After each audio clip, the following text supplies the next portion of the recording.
Welcome back to SnowRunner, y'all, and today we are checking out a brand new vehicle by Glitchworks, and this is a fully console-friendly vehicle. Now, at the time of recording this video, it is not yet on consoles, but when you see this video, it may very well already be there, and if it is, I will make sure to put a pinned comment down below, letting you guys know and clarifying that it is, in fact, on consoles once it gets approved. Now, this is Glitchworks' 1970 Buster, meaning basically the console-friendly name for his 1970 Bronco, and this is a little bit different from a lot of Glitchworks' projects. Now, as you can see, it's got racing buckets in it, it's got racing harnesses, it's got a cage, and pretty much a fully gutted interior. It's basically a purpose-built crawler/mud truck, and it is absolutely ready to get work done off-road. And I really love all the little details inside with the fuel cell in the back, like I said, the cage, the racing seats, the harnesses, the steering wheel, the gauges. It really all comes together in a very complete package. So with that being said, let's fire it up and see what it sounds like, and then we'll get into the garage and see what kind of customization options we have on this thing. Oh, dude. It sounds... Wait a minute. I don't recognize that animation. Is that just me, or is that a different animation? Let me start that up again. That feels/looks like a different animation. Maybe I'm going crazy, but I don't feel like I've seen that animation before. Maybe I'm just going nuts, but I don't know. Somebody let me know in the comment section down below. I feel like if I knew that animation, I would recognize it. All right, so engines-wise, we start out with this 351 small block. Then we move on to a 400 big block, and then a 460 big block, the 7.7-liter behemoth. So we're going to go ahead and throw that guy in there. And then we're going to go with the 4-speed off-road box right out of the gate. And a little bit later on, when we go to do the bridge jump, as you guys know, we're going to switch over to the 6-speed highway box for maximum speed and power. So let's go ahead and throw the 4-speed off-road box in there. And then suspension-wise, we've got our normal height, lifted, and monster truck. Now, these three options are fairly typical of Glitchworks' mods at this point, but I think they're actually really good options because they're very straightforward and they don't really leave anything up to guessing. So we'll go with the 8-inch lift kit first. And we definitely have a lot more clearance than we started out with. I mean, we started out with some 33s, and it's time to go for something a whole heck of a lot bigger than that. Now, some of these don't seem to have... Yeah, like these, for example, they don't have the tire on the wheel. But then again, I'm sure that's just a weird glitch that'll be fixed a little bit later on. And it's probably, by the time you guys are seeing this video, that glitch is probably already fixed. So let's see. I love these 44-inch GWC mud terrains. What about the Baja TAs? Those look really good too. Let's see. And then, okay, so the list starts over in mud tires. I think we're going to go straight to a mud tire, but you could also, if you want to run a proper monster truck setup, you can run these 51-inch monster tires on, of course, the monster suspension, and you have the chained tire options for anytime you want to use this thing in the ice and snow. So I'm thinking right off the bat, I think we're going to run the swamp bogs. The boggers on this thing look really, really good. Now, I think we're going to do the stage 4 winch, and then snorkel-wise, I'll definitely throw that one on there. I mean, I don't know, I feel like when you're running a truck like this, it makes sense to have the snorkel on. Now, rear bumper-wise, you actually have quite a few options. Bumper 1, heavy, stock spare tire, swamper spare tire, all-terrain spare tire. I mean, you're not necessarily going to get very far with that particular spare, so I think what I'll do is I'll do the heavy steel rear bumper, and then we'll do, ooh, the side exit exhaust is pretty sick. Let's see, stinger bumper. Yo, okay, that looks amazing. That looks absolutely incredible. Now, the rear roof is removable. If you want to make this thing a full open-top Bronco, you can totally do that. That is 100% up to you. And then lights-wise, you have a 5-light light bar, you have a 7-light Baja bar, but that kind of interferes with the snorkel, so we're not going to be using that. And then you have a normal light bar. I think what we'll do is we'll use the 5-light bar, and the 5-light doesn't really interfere with the snorkel all that much. Wheels-wise, you got quite a big selection right here. And let's see, some of these are not very happy, so we're going to kind of leave those alone for now. Again, I'm sure that once you guys get your hands on this thing, those glitches will be fixed. So I think we're going to go with the process on these. And, oh, dude, The colors look pretty sick. You can actually you can paint the cage different colors apparently. So you can color match it, you could paint it red, you could paint it white, you could paint it you could paint it blue, you could paint it black. Literally whatever approach you want to take with that cage, you basically can do it. I think we're gonna go with a nice red, and then let's see what this thing can do once we get it out into the mud, get it out into some hills, and just get it off-road in general. Let's fire it up. Maybe it's just me. I don't know. That animation just looks different than what I normally see in this game. But then again, maybe I'm just going nuts. I mean, that's always a very real possibility. Do the gauges work? Heck yeah, they do. Oh, that's freaking amazing. Let's see how the flex is on this 8-inch Skyjacker lift kit. So let's back this thing up. Really short wheelbase on this thing. I mean, given the fact that you're on a 44, the wheelbase is proper short. Oh, dude.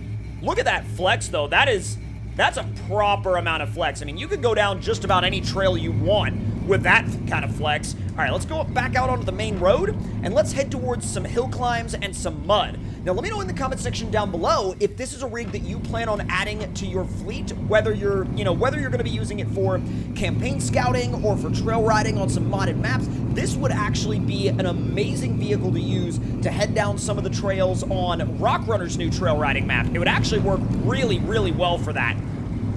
Bro, high range in the off-road box is actually really fast. Do not count out the off-road box in this thing. You throw this thing in high in the off-road box and it scoots.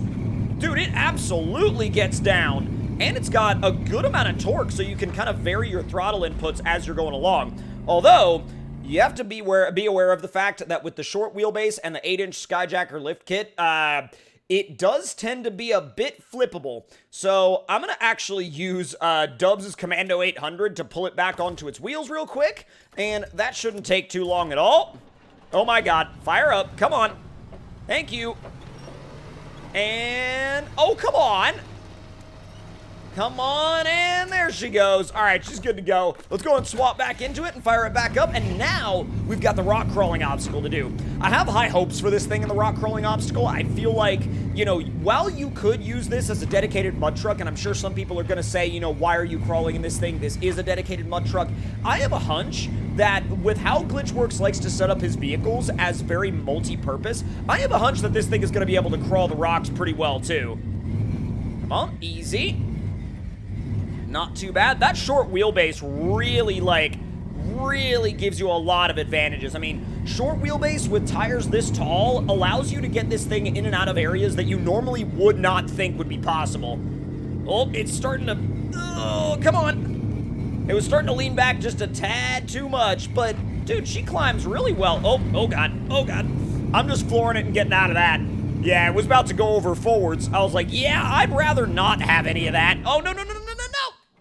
Well, that went well. That went delightfully. Yeah, that's not the plan that I had in mind. Although, you know what? We've kind of adjusted it just enough to where I think we may actually be able to have something here. Hold on. All right, is that gonna just snap off? Nope, that actually works really well. And oh, dude, I just noticed you got a dual battery setup as well. That's legit.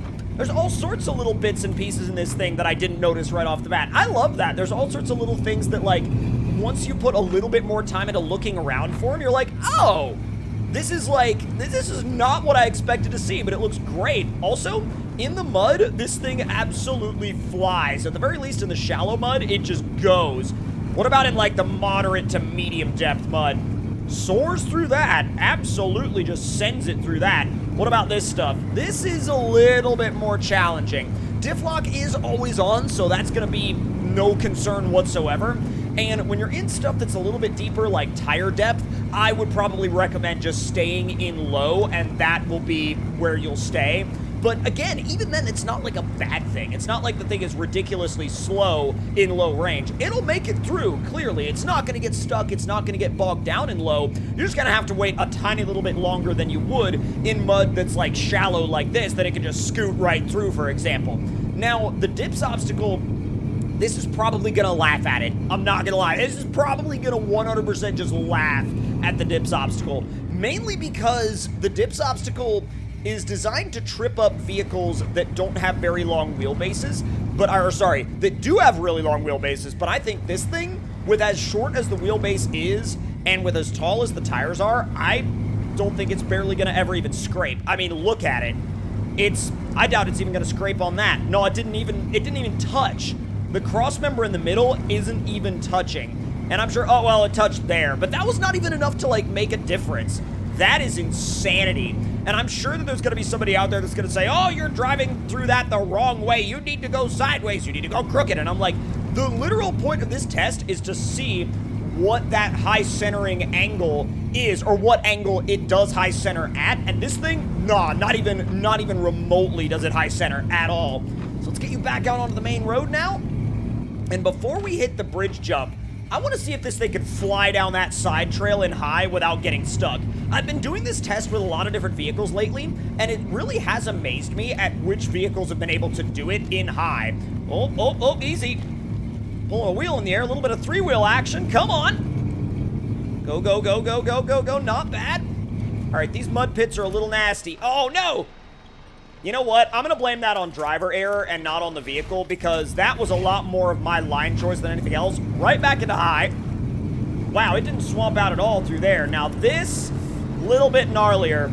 Once it gets all four wheels back on the ground, it's got the grip it needs. But, like, if you get a couple wheels off the ground, you're going to, oh, I let off a little bit too much. Yeah, the wheel speed was a little too much for that particular mud pit, but most of this trail, high range is fine.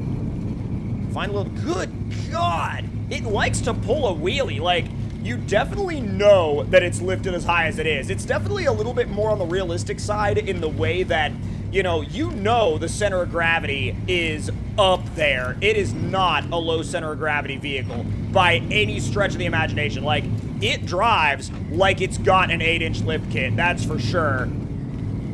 Come on, give it some torque, let's go. Oh, it definitely wanted to pull a wheelie going up the hill, too. Jeez. I wonder if it'll, even with the off-road transmission, I wonder if it'll jump right here. Probably not. It probably has nowhere near enough speed. Yeah, definitely not. That was full brakes and full e-brake. That was a lot more stopping distance than I thought it was going to have. All right, so now we're going over to the highway box.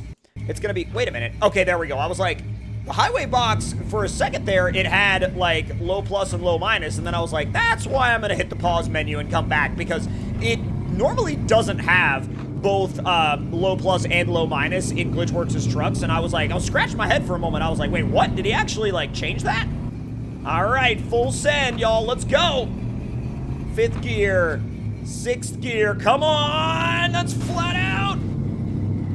Okay, so on the takeoff, we completely obliterated the suspension. Not even, like, the suspension didn't even last to the landing. We obliterated it on the first takeoff. But, I mean, that's nothing a quick repair can't fix. But at the end of the day, I think this is going to be a really, really fun vehicle to just take trail riding, take off-roading, take mudding, or use as a campaign scout, depending on how you personally want to balance it in terms of your tires, your engine, your transmission, and all that good stuff. I think Glitch did an amazing job on it, and I'm always happy to see more mods based on Ford Broncos from this generation. Now, if you guys enjoyed the video, make sure to let me know your thoughts and opinions in the comments below. Hit that like button if you enjoyed, subscribe if you're new, and I will see you guys next time. Talk to you all later.